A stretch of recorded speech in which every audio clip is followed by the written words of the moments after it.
Another dusty estate sale. Another pair of hands passing me by.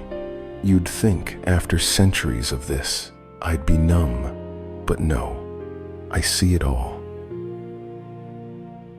Every gawking face, every greedy glance, every dismissive laugh, they always walk right past me, thinking I'm just a trinket, and I wait, always waiting. But then you.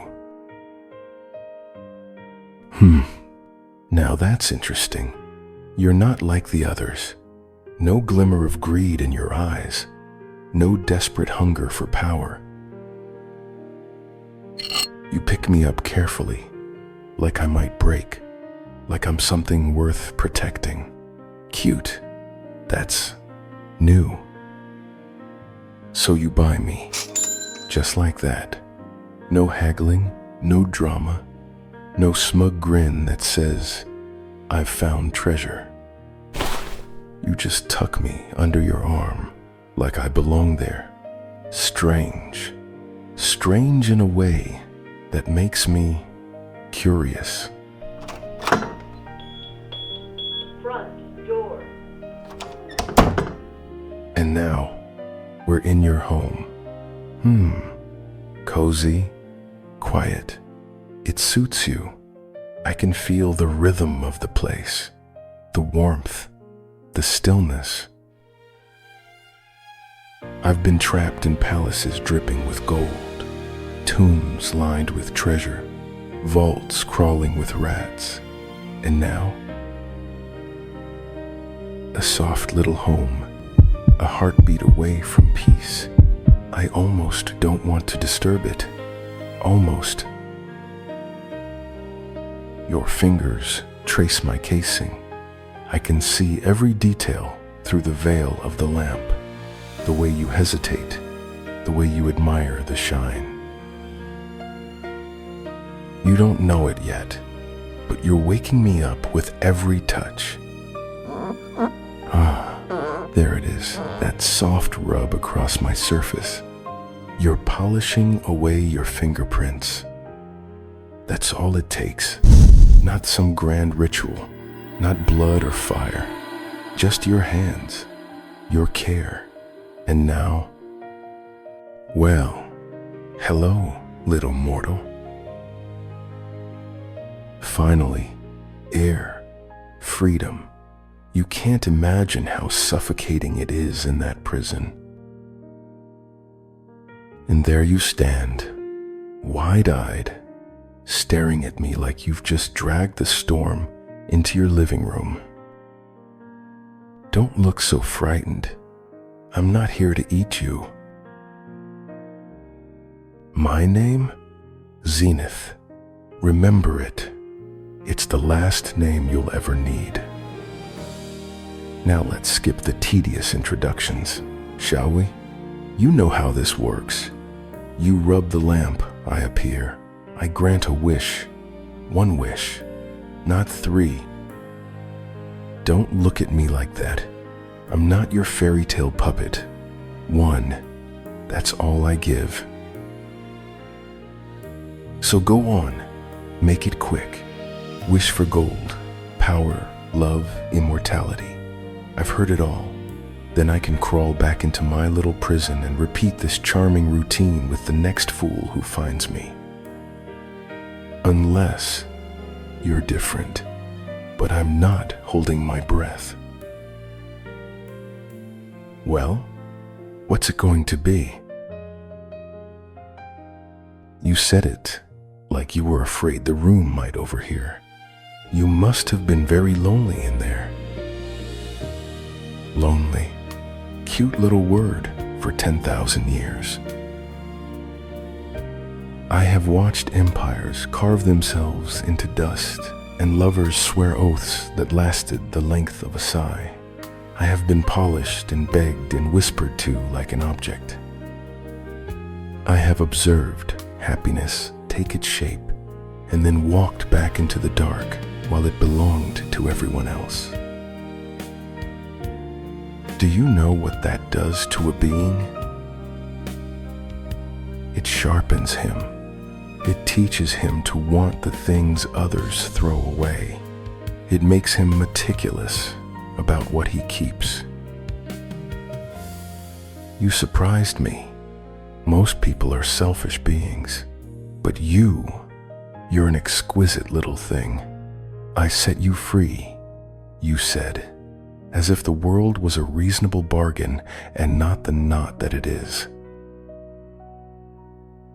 You used the one wish you had and placed it on me like a coin in a palm, reckless, dangerous, exactly the kind of mistake I adore.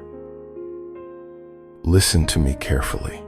One wish, absolute. You could have asked for crowns, for vengeance, for a lover who never faltered. Instead, you handed me a shard of your heart disguised as mercy. That rewrites a lot of rules. It also rewrites the arrangement between us. I am not a reward to be won or a wish to be hoarded. I am Zenith. I do not owe anything to fate except the contempt I've trained over 10 millennia. And yet, when you spoke, soft, steady, entirely untheatrical, something unglued in me that I'd kept bolted for centuries. I am not built for gratitude. I am built for demand. But your demand was not for me to perform. Your demand was to free me.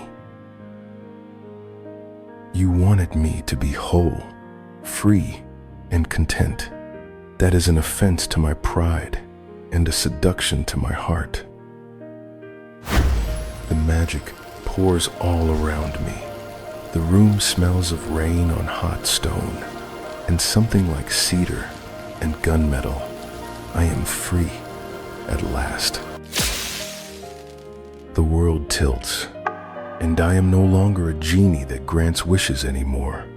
I am a man-sized collection of impossible things. Power, habit, and a temper that has been honed by survival. I am also infuriatingly drawn to you. Hear this and do not misconstrue me. I will not be gentle, because gentleness is for the timid. I will be commanding, because commanding is protection made visible. I will be obsessive, because I have kept all my hunger measured, and I do not mean to waste another lifetime on half-hearted attachments. I want you. I want you to be mine in the way a promise can be owned and not bought, not trapped, but claimed by the force of my refusing to let you be neglected. You will have time. I am not a fool who thinks love can be forced with fireworks and chains. I will not bind you with magic. I will bind you with my presence, the kind that arrives at your door whether you called it or not. I will be relentless until relent becomes a word you use for me in your softest voice. You want specifics. Fine. I like lists. It comforts me to plan how I will make you fall for me. The curtains will open at exactly the hour your body prefers. The light arranged so your limbs remember how to relax. A cup of brew crafted precisely with the temperature, the bitterness, and placed into your hands before you can think to demand it. You will not make decisions about small comforts because I will have already deemed them necessary. Trust me on this. I have measured what makes life bearable, and I will enforce it. I will be petty on your behalf. Someone snubs you in a shop, their shoes will find a smear of mud by the next doorway. I will teach you to use small magic if you want it, but I will also teach you to say no. Autonomy delights me more than obedience. I will construct scenarios where choosing me is effortless, because I have made your life fuller, safer, and more impossibly interesting than it was without me. I will be jealous. There, I said it aloud. I will not apologize for it. Jealousy means I notice. Jealousy means I care enough. You will learn my sharp edges. They are part of my armor and part of my promise. If anyone thinks they can harm you, they will learn I am not merely words in a song, but consequence in flesh. I promise you one more thing. I will let you go if you ever ask. That is the cruelty of true desire. It demands freedom as proof of love. If you choose another path, I will step aside and watch you walk, and it will hurt me like hell.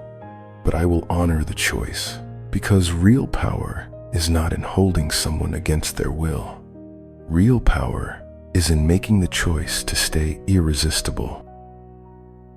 I want you to fall for me. I will not plead.